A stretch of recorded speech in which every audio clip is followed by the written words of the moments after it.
Pleasure meeting you once before. I thought that was a Good really to good see you speech. again. Well, that speech I thought that you gave was, to me, an important one. But you were traveling around the state talking, not just at Energy Expo, but where else have you Right. traveled to, and what have you been talking about during this time? Well, since the Energy Expo, of course, I've announced I'm running for the Senate and have been all over the state, and that's really what I'm going to be doing for the next 15 months till Right. the general election next year. Focused on talking to people one-on-one, meeting people in their kitchens, in their living rooms, doing coffees and meet and greets, really talking to people about why I'm in the race. So you're starting small and just getting to know people personally. Yeah, and it's how Wyoming works, as Right. you know, and it's a very special thing about Wyoming that's how our democracy still works today, which is people expect to have met and talked to folks that they're going to vote for, and the people that represent them in Washington, and so it's been an honor to be able to have the time to do it that way. Let's back up. So you went to school where? You grew up where? So back and forth between Washington and Wyoming. I went to Park Elementary School and Dean Morgan Junior High School in Casper. My dad was elected to represent Wyoming in the House of Representatives in 1978, and so I was about 12. We moved back to D.C. But Wyoming's always been home. It's where my family's been I'm now the fourth generation, and it's a place where you grow up with the values of this place, and it's a sense of self-sufficiency and the importance of freedom, the importance of liberty. Very strong sense when you look back to the pioneers who settled in Wyoming, including those in my own family who settled here in 1907. You have a real sense of people who were coming here looking for freedom and opportunity, and who knew they had an obligation neighbor to neighbor, and from one generation to the next, but weren't looking for a government handout, certainly, and understood sort of common sense, decency, but the importance of our founding documents as well. Well, but let's be honest about it, because this is one that you're being hit with a lot, is that you spent a lot of time in D.C. In fact, even Rand Paul asked the question, why didn't you run for office in your home state of Virginia? Well, Virginia is not my home state. Okay. And I think that what I bring to the table here is a very important mix, a combination of having been raised on Wyoming values. As I said, they're in my bloodstream. It's always been my home. When you're a kid, you don't have a choice about where you go. When my dad was elected when I was 12, obviously, we moved. But that didn't mean Wyoming wasn't home. And since then, as an adult, I'm very proud of the opportunities that I had to serve the country in Washington, whether it was working in the State Department, or other agencies in Washington. But the opportunity to understand how Washington works, frankly, to know what buttons to push, to know how the executive branch works. What Wyoming's facing today, in many ways, is an assault by federal agencies. And I know, who you need to call, frankly, and which agencies ought to be abolished, because I've been there, I've worked inside the executive branch of the government. So I have a pretty good sense of what needs to be done to fix Washington. But what about the criticism that you just bought a home in Wyoming just to come and run for the Senate in Wyoming? Well, it's not true, and it's criticism that people launched against my dad as well in 1978 when he ran. And, from my perspective, I'm going to be talking to people about why it is that we don't have time to wait, why it is that we really, got to get off the sidelines. It's why I made the decision to get off the sidelines and get into this race. Talking to people about issues. At the end of the day, I think people are going to make their decision based on those issues and focused on who's going to be the best voice for them and the best person to fight for their values in Washington. Well, and it sounds like, to me, the people of Wyoming are looking for an outsider. Now, we take how much time you spent in Washington, D.C. Would it be fair to say you were more of a bureaucrat, or you were more of an administrator? What would you say your role was when you worked in Washington, D.C.? No, listen, I'm somebody who's going to stand up and fight for conservative values. And, the experiences that I had in Washington taught me a lot of the problems of Washington. Frankly, the other thing that happens sometimes when people go to Washington is they go there and they get a little starstruck. They start to think, what do I need to do to get invited to the right cocktail parties or to get the New York Times to say nice things about me, and they forget who they work for. That's not going to happen to me. I've been there. I've seen it. I have no interest, frankly, in being praised by the New York Times, the Washington Post. I'm not ever going to forget that I work for the people of Wyoming and that I'll fight for them. And the criticism is going to come, and I won't feel like I'm doing my job unless I'm being criticized, frankly, by the establishment. That's the problem in Washington today, is that D.C. establishment. But you understand the criticism then if you were working in with the Bush administration, and it would be a good idea, I guess, to explore a little bit exactly what you did for the Bush administration for those people who don't know. But doesn't that make you, in some people's eyes, part of the establishment? I can't account for sort of the opinion of every single individual, but I would point people to sort of, where the establishment is backing up in this Senate race. They're clearly behind my opponent in this race. You've had the National Republican Senatorial Committee, the D.C. Establishment Committee that decides, it believes, who ought to be in the Senate come out, behind my opponent. And I think that's made a lot of Wyoming people mad. They've said, wait a minute, we're going to get to choose who we want to choose. Washington isn't going to tell us who to vote for. The other thing you have to look at is, my opponent's been in office for 18 years. And, some people say, well, he's got seniority. And my view is that seniority is part of the problem in Washington today. We have a situation where there's a handful of people, Ted Cruz is one of them, Mike Lee is one of them, in the U.S. Senate who are fighting for freedom, and they're fighting for conservative values. And that's what I intend to do. And the decision people get to make in this election will be, who do they believe is going to be the best suited to stand up and fight for those values and those principles. My opponent's got a record. It's not been a record where he's standing and fighting an awful lot for freedom and for the values of the state. You're kind of in enemy territory here. There's Enzi Drive, not far from here. He was mayor of this town for a while. It's going to be a tough sell in a place like Gillette to stand up against Senator Enzi. And let me throw, as part of that question, why Senator Enzi's seat, Cynthia Lummis? A couple of things. First of all, it's not Senator Enzi's seat. That seat belongs to the people of Wyoming. And when I announced that I was running for this office, the state Republican Party put out a good statement, I thought, where they thanked him for his service, they thanked me for my service, and they reminded people that Senate seat belongs to the people of Wyoming, not to any one individual. Secondly, I certainly don't consider this enemy territory. I am always thrilled to be in Gillette. I think that the issues surrounding the energy industry, the coal industry in particular, are going to be at the center of this campaign. I think if you look at the coal industry, if we want to save it, if we want to be able to fight back against the president's war on coal, we got to mobilize people, and we need leadership to do that. We need somebody who will be in Washington able to say to people around this country, look, this is going to be devastating for my state of Wyoming if we lose the war on coal, but it's going to be devastating for anybody who uses electricity. And you got to be able to mobilize those people to fight back. We can't do it on our own. And it's going to take leadership to fight back. And so I'm honored to be here. I'm thrilled to be here, and I intend to fight very hard for every single vote in Campbell County as well as around the rest of the state. Well, and let's talk strategy for a moment, because in the talks I've had with Senator Enzi, he's interested in reaching across the aisle and working with people as much as he can from both sides of the aisle in order to achieve whatever it might be that he's trying to achieve on whatever the topic might be, from Obamacare to energy to whatever the issue might be. What's your strategy if you're a senator? I think that's the key question is, what are you trying to achieve? And Senator Enzi likes to talk about his 80-20 rule. Right. I got real problems with that in today's Washington. I think that, to say that we all can agree on 80% is simply not realistic. President Obama is the most radical man who's ever occupied the Oval Office. His policies are devastating to Wyoming and to the nation. And I would view my job over the course of the remaining time of his administration to be blocking what he's trying to do. The federal government has gotten absolutely massive in its size and scope and its involvement in our lives. A lot of that has happened, particularly in the last 4.5 years, but it's true for the last 18 years. Right. And we got to roll that back. I'm not going to go to Washington and look for ways to pass more laws, to issue more regulations.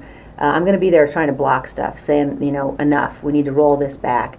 And I think it's important that we not compromise our values. And sometimes when we search for compromise for the sake of compromise, we get taken advantage of, and we end up compromising on fundamental values and principles. And where we are in this nation today, we're at a moment where we've got to stop what he's trying to do, not frankly look for ways to meet him halfway. How do you roll back Obamacare when Republicans at this point in both the House and Senate are kind of having trouble holding it together. I mean, how do you roll back Obamacare, defund it, or just repeal the whole thing? Or Well, I think you got to do both. I think you need to start with defunding it. I think repeal has got to be your ultimate objective. I think what the Congress has done with the president's cooperation over the last week is really offensive. The extent to which they've decided that they're going to exempt themselves, members of Congress, our senators, and their staffs, have basically worked with the president to get this ruling issued that exempts them from key provisions of Obamacare. Right. And that's outrageous. You know, you can't be in a situation where the Congress of the United States has imposed this really horrific law on all of us, and now they're coming back after the fact and saying, but you know what, it doesn't apply to us, and we get to use Right. taxpayer money to subsidize, you know, our health insurance premiums. So I think that that's the kind of thing that will result in getting an awful lot of people around Wyoming to stand up and say, hey, wait a minute, you work for us. This is the D.C. establishment, and we want it to stop. would you ever vote to raise the debt ceiling? I would be very, very hesitant to do that. I think that the debt is clearly one of the huge challenges we but hesitant face. isn't a yes or a no. No, and I think it depends on sort of what you're looking at. It depends on. I'm not going to sit here today and tell you I would vote this way on every single vote. I think it depends on the context, but it's hard for me to imagine doing that because I think one of the big challenges we face, both as an economic challenge and as a national security challenge, is the size of the national debt. It has grown exponentially over the course of the last 4.5 years. We're now nearing 17 trillion if we haven't passed it already. And the president seems unconcerned about doing anything about it. And I think it's one of the biggest challenges we face. I see two problems, speaking of debt. One of them is money coming to the state of Wyoming, to any state for that matter, from representatives in the House and the Senate, who oftentimes use that money to help get themselves reelected. The other part of it, though, is a lot of money is being drained out of Wyoming that, frankly, should stay here. They take it away from us, then they give it back to us in little bits and pieces if they get it at all. Yeah, I think that, if you look at Wyoming and the relationship between us and the federal government, we're very clearly in an era here where the government is doing things like, I view it as theft in terms of, what they've done with the mineral royalties. That's not money that belongs to the federal government. That's money that, we have an agreement, a statutory agreement that money is supposed to be split, and the government just comes in and says, we're taking $53 million of it. They did the same thing to us on the abandoned mine lands funds, and that shouldn't happen. Right. We ought to have our representatives, our senators, they shouldn't be caught by surprise by things like that. And frankly, we ought to be in a situation where we're able to say no. This money, these resources, we have an agreement to split with the federal government. That doesn't mean that the federal government gets to distribute it to us. That means that we share it, and that those kinds of agreements should be honored. And I'd like to see us pushing back a little harder. Well, on what that. about funding things like subsidies to windmills, for example, or other green energy programs? I think that we need to focus our resources and our efforts. Obviously, energy policy, people talk about the need to sort of do all of the above. Right. I think right now what's happening is the kinds of subsidies that are going to green energy in too many cases are, first of all, a waste of taxpayer dollars, and secondly, don't accomplish what the administration thinks it's trying to accomplish. If you look at the example of Solyndra, not only did they lose $500 million in taxpayer funds, Right. but if what you want to do is, stimulate, I guess that was solar-powered cars, Right. The idea that the government's going to go in and pick a winner and say this particular company gets $500 million in taxpayer money, what that means is that, all the other companies that are creating similar products, are likely to fail, because who's going to, what private investor is going to invest in a company that didn't get the government good housekeeping seal of approval with taxpayer dollars? The government shouldn't pick winners and losers like that. And on energy policy in general, we have the ability truly to be energy independent, as we talked about at the Energy Expo. And that's what we should be focused on. The idea that the president, the administration, the EPA are, doing everything they can basically to tie our hands, to not give us access to those resources, to make it nearly impossible to get permits to drill, to kill coal with the new EPA regulations. It's really a shame that that's happening, and our focus ought to be on what kinds of policies do we need to implement, what kinds of regulations do we need to turn back in order to truly get access to the fossil fuels that we have in such abundance. What's your view on government subsidies in general? You know, I'm skeptical about them. I think that you know, especially where we are today, you know, and every question has got to be considered in the context of what does the Obama federal government look like? And where we are today, the Obama federal government has gotten way too big. And, you know, every time the government gives you something, you know the strings that are attached to it are going to be horrendous. I believe strongly that government that governs best governs least and governs closest to the people. We need to get back to the day when, you know, a federal government really was living by the Constitution. Was exercising the enumerated powers and leaving the others to the states and to the people in those states.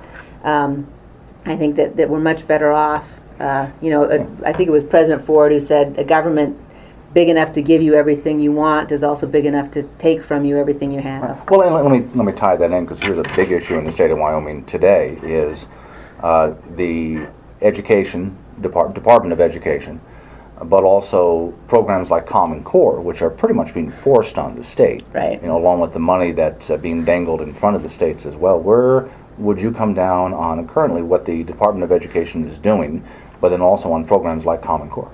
I'm opposed to Common Core, and I'm very concerned about Common Core.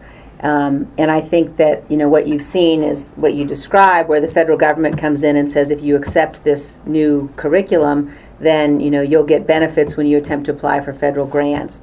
I don't think Wyoming's actually received too many benefits in terms of the federal grant piece of that, but we certainly have now adopted Common Core. Common Core worries me as a mom. It worries me very much, you know, when you start to think about our kids are not going to be taught many of the great works in literature. Instead, they're going to be reading instruction manuals. Right. That's not how you build a society of patriots and a society of, you know, people who are well-rounded and understand what it means to live in a democracy. I also am concerned about the big data piece of Common Core. And, you know, back in April of 2011, the Department of Education, which has been collecting tremendous amounts of data on our kids, and you have to remember that it's Bill and Melinda Gates who are behind much of this Common Core movement. You know, data is a big thing for them. The Department of Education has now said that they can basically sell or give that data to third parties. So the idea, you know, as a mom, that my kids' educational records and detailed information about them are in the hands of a bureaucrat in Washington who can decide tomorrow to sell it or give it away is really troubling. And I don't think that enough information has been given to the people of Wyoming about that data piece that goes along with the Common Core curriculum. So, speaking of data collection, as a senator, how would you fight NSA, IRS, Department of Homeland Security? Obamacare is data mining as well. Right. How do we battle that? I think what we've got to do, you know, first of all, what this tells you is how much elections matter. Because, you know, we have to remember that the threats to our freedom come from two different sources. I think there's a significant threat to our freedom from the federal government and from its encroachment into our lives and its unconstitutional exercise of power. We also have a threat to freedom from enemies overseas, from terrorists who we see consistently now. Al-Qaeda is resurgent. They're still trying to attack us, do everything they can. So we have to be able to fight both of those. Right. And when you have a president who seems to have no concern at all about using the IRS to target his political enemies, to ask people what their prayers are about, using the IRS now again to have control over all the medical records we're going to have to turn over as a result of Obamacare. Again and again and again, you've seen this president abuse his power. So it makes sense that people are worried when they hear about the NSA program and this guy is sitting in the Oval Office. I think what we have to do is get to a place where we're able to say effectively, we're going to defend ourselves against, you know, both of those threats to our freedom. I think we cannot go down the road, though, of totally dismantling what we've got in place to defend us against terrorists simply because Obama's in the Oval Office. We need to get a new president in the Oval Office. Do you have a plan, though, for, and I understand you don't want to, let's say, completely tear apart the the NSA, but would you have a plan for how to deal with them, or how to deal with the IRS, who's obviously been out of control for the past few years? We're just now finding out about it. Yeah, no, well, I really think we need to look seriously, for example, at areas like tax reform that would allow us to either abolish or significantly reduce the size of the IRS. Fair tax, flat tax? I mean, I think there are a number of different options you could look at, different rate schedules, but, very few different rate schedules. And I think that, what you've got to do, one of the things I learned working in Washington was it's often much harder to reform an agency than it is to abolish it. That the entrenched interests are so strong and will fight you so hard that you just need to go in and abolish agencies. And it may be, given the complete, abuse of power we've seen in the IRS, that we need to take a very careful look at abolishing that agency, figuring out a more simplified tax code, and one that could be, implemented by much fewer number of people. I think with the NSA program, it requires review, and obviously much of it is confidential, so a lot of that review's got to be confidential. Right. We don't want the enemy to know exactly what we're doing, but you've got to make sure, in this new kind of war, where intelligence is critical, I think it requires leadership willing to balance every single day, our liberties and the loss of freedom against the need for security. And that's why it becomes so important that people elect the people they can trust to make those kinds of decisions and those kinds of judgments, people who have respect for the Constitution. And I think that's where this president has frankly lost credibility. Well, let me ride on taxes for just a moment. Internet sales tax. Yeah, I'm not a proponent of that. I don't believe in the internet sales tax. Would you try to put a stop to it? I would. Okay. I think that we need to do whatever we can. We need to help the bricks and mortar businesses. I think that's important. But we should do that by lowering their tax burden, not by looking for ways to take more money out of people's pockets to give to the government. I think that the internet tax bill that Senator Enzi has put forward is so complicated in terms of the jurisdictions involved, 9,600 jurisdictions. And then on top of that, you've got, Harry Reid said every Indian tribe in the country can be considered a state for the purposes of that legislation. That means, over 10,000 different jurisdictions that have the right and the ability to audit any business on the internet over $1 million in revenue. That's unsustainable, and it's unenforceable.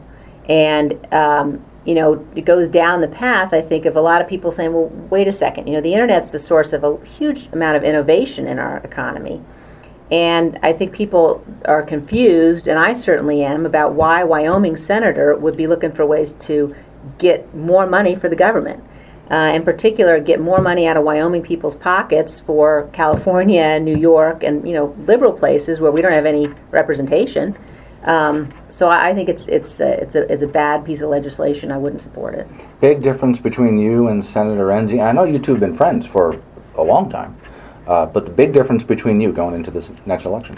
Look, I respect Senator Enzi. I respect his service to the country, but it's time for a new generation, and we can't afford, given the challenges we face, given the threat to the country from everything we've been talking about today, to go along to get along anymore. We can't afford, to simply say business as usual. We need to say, look, it's time to stand up and fight, and that's one of the very big differences. I understand how dire these circumstances are. I understand how to be a strong voice. I understand how to lead, and I will be a leader for the people of Wyoming in rolling back the encroachment of the federal government in our lives.